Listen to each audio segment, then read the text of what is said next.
लगातार 2 दिनों की बिकवाली जो अमेरिकन मार्केट्स में दिख रही थी वो थमी है। एशियाई बाजार की शुरुआत अच्छी नजर आ रही है। आइए शुरुआत सीधा एसडेक्स निफ्टी के साथ कर लेते हैं। अच्छी मजबूती के साथ करीब 150 अंकों की बढ़त पर एसडेक्स निफ्टी में कामकाज इस वक्त आप देखेंगे 17,757 के आसपास यहाँ पर ट्रेड ऑलमोस्ट 100 से 150 अंकों की तेजी यहाँ पर 1% तक की बढ़त यहाँ पर नजर आएगी आपको। जापान और कोरिया के बाजार में भी हम अच्छी तेजी के बीच ही कारोबार ओपन होते हुए इस वक्त देख रहे हैं। तो एशियन मार्केट्स की अच्छी शुरुआत के साथ यहाँ पर कामकाज, वहीं बीती रात अमेरिकन मार्केट्स में भी जैसे कि मैंने बताया 2 दिनों की गिरावट पर एक ब्रेक लगता हुआ दिखा।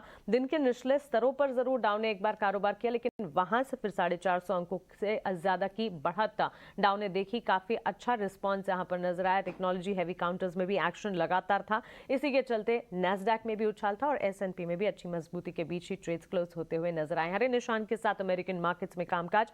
फ्यूचर्स में अभी देखेंगे तो हल्की सी तेजी पाएंगे। वहीं आज ट्रिगर एक बहुत बड़ा इकोनॉमिक इंडिकेटिव एक्शन है। एफओएमसी की बैठक जो 2 दिवसीय बैठक है वो शुरू होती हुई दिखेगी। आज देर शाम से ये बैठक शुरू होगी, तो क्लियरली यहाँ पर हमारे लिए क्यूज जो है वो कल से इनफैक्ट आते हुए, लेकिन बैठक से ठीक पहले अक्रॉस द बोर्ड हम देख रहे हैं यहाँ पर एक इम्पैक्ट जो है यूएस फेड के अनाउंसमेंट्स क्या आते हुए दिखेंगे उसके नजर आ रहे हैं। 75 बेसिस पॉइंट्स की एक्सपेक्टेशन जरूर है। अब देखना होगा कि अनाउंसमेंट क्या निकल कर आ रहा है। कच्चे तेल की चार में दायरे में एक कामकाज नजर आता हुआ आप देखेंगे। चलिए बुलियन मार्केट कैसा दिख रहा है, कमोडिटी मार्केट्स और साथ ही ग्लोबल सेटअप में कौन से ट्रिगर्स, कौन से फैक्टर्स हैं जिस पर खास नजर रखनी चाहिए, डिटेल्स लेकर पूजा हमारे साथ जुड़ गई हैं। गुड मॉर्निंग पूजा, बताएं।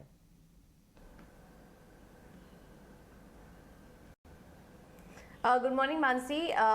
कल अमेरिकी बाजारों में हमने देखा कि 2 दिनों की जो एक गिरावट थी अब उस पर कहीं ना कहीं ब्रेक लगता हुआ नजर आया और निचले स्तरों से डाउ जोन्स करीब 460 अंकों की रिकवरी के साथ बंद हुआ।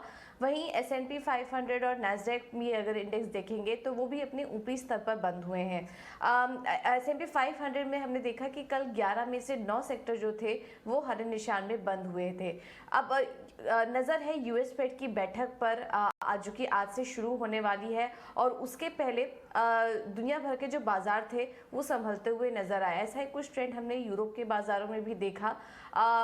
शुरुआत काफ़ी मिली जुली हुई थी, लेकिन जो क्लोजिंग हुई है वो हायर एंड्स पर देखने को मिली है और यूएस के बाजार में भी ऐसा ही कुछ देखने को मिला। तो आज की जो पॉलिसी है वो काफ़ी इंपॉर्टेंट होगी और वो आगे की चाल तय करते हुए नजर आएगी। उम्मीद की जा रही है कि 0.75% की बढ़त देखने को मिल सकती है, लेकिन बाजार को कहीं ना कहीं ये भी डर है कि वहां पर 1% की बढ़त भी देखने को मिल सकती है और किस तरह की कमेंट्री उसके बाद फेड चेयरमैन की तरफ से आएगी ये भी काफ़ी इंपॉर्टेंट होगा देखना कि आगे वो महंगाई को लेकर किस तरह का अप्रोच रखने वाले हैं। जो महंगाई के आंकड़े आए वो ज़्यादा एनकरेजिंग नहीं थे, जिसके बाद 1% के बढ़त की बात होने लग गई थी। लेकिन अब देखना होगा। 75% बेसिस पॉइंट के लिए तो बाजार तैयार है, लेकिन उसके ऊपर अगर आता है तो फिर एक बिकवाली का माहौल यहाँ पर ग्लोबल बाजारों में बनता हुआ दिखाई देगा। हालांकि उसके पहले थोड़ा संभलते हुए नजर आए। बाजार भी इस वक्त वेट कर रहे हैं कि पॉलिसी में क्या कुछ निकल कर आता है, क्या कुछ अपडेट वहां से निकल कर आता है, उसके बाद हमें रिएक्शन देखने को मिलेगा। लेकिन कुछ और अगर एसेट क्लासेस की बात करें तो उन्होंने रिएक्शन देना शुरू भी कर दिया है। यूएस के 10 ईयर यील्ड्स अगर हम देखेंगे तो वो 3.4% के आसपास अभी भी बरकरार है और कल तो हमने देखा था कि जो 10 साल की यील्ड्स है वो 3.51% के पार भी निकल चुके थे। 2011 के बाद के ऊपरी स्तर पर निकल चुके थे। कल हल्की नरमी आई, लेकिन अभी भी ऊपरी स्तर पर ही कारोबार कर रहे हैं। सोने में एक रिएक्शन आया। सोना जो था वो 1680 के पास कारोबार कर रहा था और ये भी करीब 29 महीने के निचले स्तर पर हमने गोल्ड को देखा। डॉलर इंडेक्स जो है वो 110 के पास इस वक्त नजर आ रहा है। तो ये कुछ इंडिकेटर्स हैं जो कि फिलहाल एक डराने का काम कर रहे हैं और ये मान के चल सकते हैं कि 75 बेसिस पॉइंट का एक ब्याज दरों में जो बढ़त होगी उसके बाद कमेंट्री क्या होती है ये काफ़ी इंपॉर्टेंट होगा और उसके बाद हम देखेंगे कि ये जो इंडिकेटर्स हैं यहाँ पर भी एक रिएक्शन देखने को मिल सकता है। कच्चे तेल की बात करें तो सप्लाई की चिंता से कच्चे तेल में हल्की बढ़त के साथ कारोबार होता हुआ दिखाई दे रहा है, लेकिन 88-87 के नीचे अभी भी ट्रेड कर रहा है। फिलहाल $86 के पास है कच्चा तेल। यहाँ पर ही डेवलपमेंट हुआ है। ओपेक प्लस के अगस्त उत्पादन के आंकड़े आए हैं जो कि निर्धारित लक्ष्य था वहाँ पर एक कमी देखने को मिली है। तो सप्लाई की चिंता कहीं ना कहीं बनी हुई है। इसकी वजह से हम देख रहे हैं कि हल्की बढ़त यहाँ पर कच्चे तेल में देखने को मिल रही है। लेकिन आगे फेड के किस तरह के आउटकम आते हैं, इस पर भी सेंटिमेंट काफ़ी ज़्यादा कुछ डिपेंड करेगा।